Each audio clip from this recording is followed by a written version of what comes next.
네, 오늘 수요일입니다. 오늘도 주님의 은혜가 가득한 우리 믿음의 성도들 되시기를 축복합니다. 잠시 기도하겠습니다. 하나님, 오늘도 주님의 은혜로 살아가게 하시고 영광 가운데 승리하는 우리 모두가 되게 도와주옵소서. 우리를 지키실 것을 믿사옵고 거룩하신 예수님의 이름으로 기도합니다. 아멘. 네, 오늘의 말씀은 디도서 2장 15절 말씀, 당당한 믿음의 삶이라고 하는 제목으로 말씀 나누겠습니다. 함께 읽겠습니다. 너는 이것을 말하고 권면하며 모든 권위로 책망하여 누구에게서든지 업신여김을 받지 말라. 아멘. 사람이 살다 보면 자존심 상한다는 건 참 기분 안 좋은 일이죠. 특별히 자녀가 업신여김을 받는다면 참 부모로서 마음이 속상할 겁니다. 그래서 어떻게든 나의 자녀, 내 자녀는, 내 자식은 남들보다 뭔가 좀 더 있고 싶고, 가지고 싶고, 해주고 싶고, 해결해주고 싶고, 그게 아마 우리 부모의 마음이에요. 이것을 사실 잘못된 사랑의 모습이다라고 말하기는 그 애달픈 사랑의 모습을 비난할 수는 없습니다. 어느 누구도예요. 물론 그 아이가 잘 자라기를 바란다면 사실 그런 누구의 비교의 의식이나 사람들과 어떤 그런 시선에 머물러 있는 그런 사람이 돼서는 안 되겠죠. 그럼에도 불구하고 내 자녀가 업신여김을 당한다? 업신여김을 받는다? 속상한 일일 것입니다. 그래서 더불어 우리 자녀들이 또 우리가 어떤 사람으로 살아가야 되느냐? 바로 사랑을 받는 사람으로 자라는 것, 성장하는 것 중요합니다. 사랑하는 우리 교회가 이 지역으로 이사와서 이 지역 가운데 사랑받는 교회가 되기를 축복합니다. 우리 교회가 업신여김을 받는 것이 아니라 주님의 축복을 받는 교회가 되기를 축복합니다. 바울 사도가 디도를 디모데만큼 사랑한다고 했어요. 디도에게 참 중요한 사역의 위치들을 허락했습니다. 근데 그런 사역들을 하는데 디도에게 어떤 마음이, 어떤 측은한 마음이 들었냐면 디도가 사역하는데 업신여김을 받지 않기를 바랬어요. 성도들이나 주변의 사람들에게 업신여김을 받고 복음을 전하는데 걸림돌이 생기지 않기를 바랬습니다. 그래서 바울은 디도의 행실과 삶을 하나하나 짚어주며 너는 이렇게 살면 공동체에게 사랑받을 것이다. 그래서 오늘의 말씀에도 이 직분자를 세우는 데서 이렇게 균형 잡힌 삶이 그래서 중요하다라는 것이에요. 그래서 15절은 이렇게 말합니다. 너는 이것을 말하고 권면하며 모든 권위로 책망하여 누구에게서든지 업신여김을 받지 말라. 너는 이것을 말하고 권면하며 모든 권위로 책망하며, 그러니까 하나님의 말씀을 전하는데 주저하지 말아야 됩니다. 그리고 그 주저하는 가치가 일어나면 업신여김을 받지 않긴다는 것이죠. 누구에게서든지, 그러니까 이 말을 바꾸면 모든 사람에게 사랑받는 사람이 되라는 뜻이에요.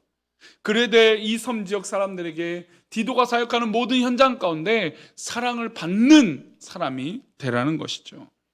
그래서 디도는 복음을 전하는 목회자인데 디도의 행실에 문제가 있어서 업심을 받는다? 그래서는 안 되는 것이죠. 그러면 누구의 영광을 가립니까?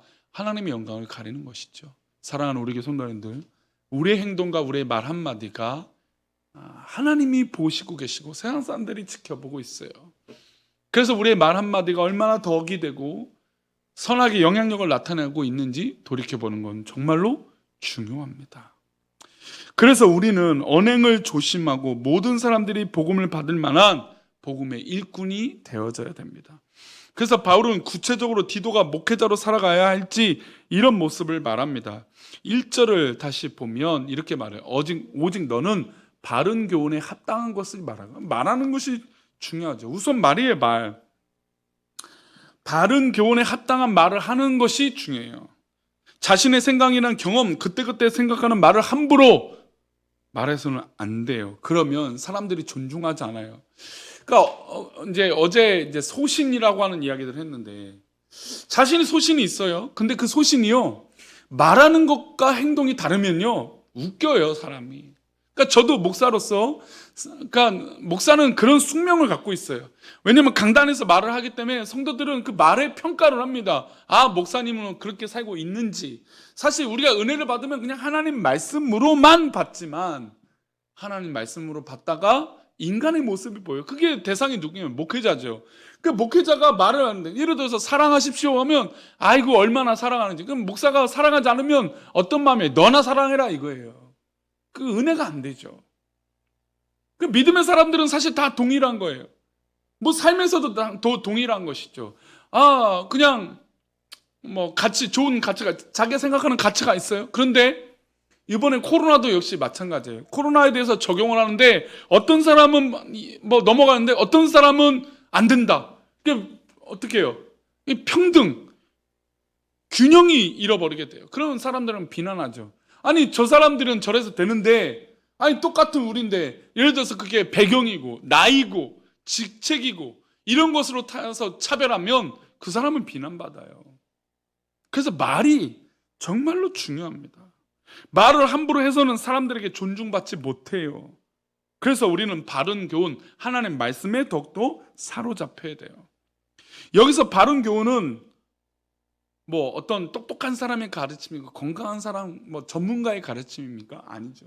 하나님의 말씀, 영원토록 변하지 않는 진리의 말씀인 것입니다. 그래서 바울 사도는 디도에게 바른 교훈에 합당한 삶, 성경 말씀을 가지고 담대하게 하나님 말씀을 전할 의무에 대해서 말하고 있는 것입니다. 디도가 성경 말씀만 담대하게 전한다면 업신여김을 받을 이유가 없어요. 그래서 목사는 철저하게 하나님 말씀만 전하는 거예요. 바울은 디도가 하나님의 말씀을 전할 대상을 이해하고 있습니다. 2절부터 6절의 디도서의 말씀 보면 남녀노소를 모두 언급하고 있어요. 그러니까 성경 말씀은 어느 누구에게나 그 말씀이 전해져야 되는 거예요. 우리의 전도의 대상이 어떤 사람은 되고 어떤 사람은 안 된다 이래서는 안 돼요. 하나님의 말씀인 바른 교훈을 믿고 그 말을 전하는 것이 우리의 사명입니다. 오늘 이 말씀은 우리에게 귀한 교훈이 되죠. 우리는 말에 늘 실수가 많습니다. 이 말을 하지 말았어야 하는데 말 때문에 공동체가 분열되고 내가 한 말이 자녀들에게 상처가 되고 친구들에게 미움을 후벼 팝니다. 그때마다 이 말씀을 떠올려 보자는 것이죠. 바른 교훈에 합당한 말만 한다면 실수할 일이 없을 것입니다. 그래서 이어서 바울은 디도에게 또 다른 교훈을 전해요. 7절입니다. 읽어보겠습니다. 범사에 내 자신이 선한 일에 본을 보이며 교훈에 부패하지 아니함과 단정함과. 범사에 내 자신이 선한 일에 본을 보이며 교훈에 부패하지 아니함과 단정함과. 이제는 그 본, 그 말의 행동을 보여야 돼요. 말만 하는 목회자는 존경받지 못해요. 말만 하는 사람은 당당하지 못해요. 정말 당당한 삶은 말한 것에 행동을 할 수 있는 사람이 되는 것입니다. 우리 성도들도 역시 말만 하는 성도가 되지 마세요. 그 말에 있어서 행동하는 사람이 되기를 바랍니다. 말은 잘하는데 선한 일에 본을 보이지 않으면 당당할 수 없어요. 손가락질 받게 됩니다. 인정받지 못해요. 우습게 여기게 되고 업신여김을 받게 됩니다. 우리 크리스천들이 세상에서 손가락질 받는 이유가 무엇이에요? 말로만 그치기 때문이에요. 하나님의 말씀을 전했다면 그대로 살아야 할 의무가 있습니다. 목회자와 중직자들처럼 말씀을 많이 알고 있는 사람은 그 때문에 더 조심해야 됩니다. 나는 내가 전한 대로 살고 있는지, 하나님 말씀대로 살고 있는지 끊임없이 우리를 돌아봐야 우리가 당당해질 수 있는 겁니다. 바울은 고린도교회 성도들에게 너희는 나를 본받는 자가 되라고 당당하게 말합니다. 사실 목회자가, 바울 사도가 아무리 위대해도 나를 본받아라고 말하기가 쉽지 않아요. 그러나 그만큼 하나님 말씀을 붙들었던 당당함이 바울 사도에게 있었던 것입니다. 바울이 그렇게 말한 이유는 전한 대로 살았기 때문이에요. 우리도 하나님 말씀을 전하는 것으로 그치지 말고 선한 일에 본이 되어야 됩니다. 마지막으로 7절입니다. 읽어봅니다. 다시 한번 읽어봅니다. 범사에 내 자신의 선한 일에 본을 보이며 교훈에 부패하지 아니함과 단정함과. 교훈에 부패하지 말 것과 단정할 것을 말합니다. 그래야 업신여김을 받지 않고 당당하게 살 수 있다는 겁니다. 교훈에 젖어들면, 익숙해지면 사람은 나태해지거나 자꾸 부정적이게 돼요. 사람이 왜 부패하냐면 익숙해지고 내 것이라고 생각해지기 때문이에요. 그러나 하나님 말씀 앞에 그런 것 없습니다. 하나님 말씀 부패하지 않았다면, 하나님 말씀이 옳다면 우리 자신을 계속해서 돌이켜보고 깨우쳐야 돼요. 하나님께서 전해주신 이 귀한 말씀이 내 삶 가운데 적용돼서 부패하지 않도록 해야 됩니다. 단정함으로 그 말씀을 날마다 사모해야 우리가 당당하게 살 수 있는 것입니다.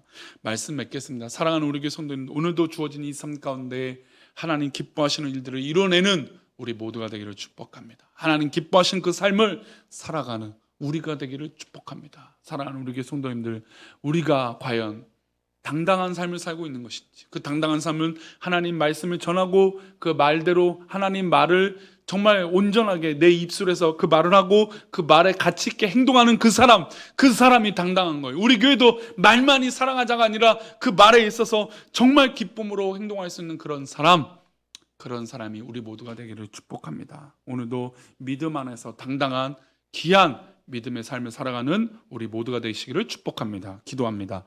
하나님 아버지, 오늘도 우리가 살아갈 때 주님의 은혜 가운데 말씀으로 살아가게 하여 주시고, 우리가 업신여김을 받는 것이 아니라 당당하고 하나님 기뻐하시는 역사를 이뤄내는 우리 모두가 되게 도와주옵소서.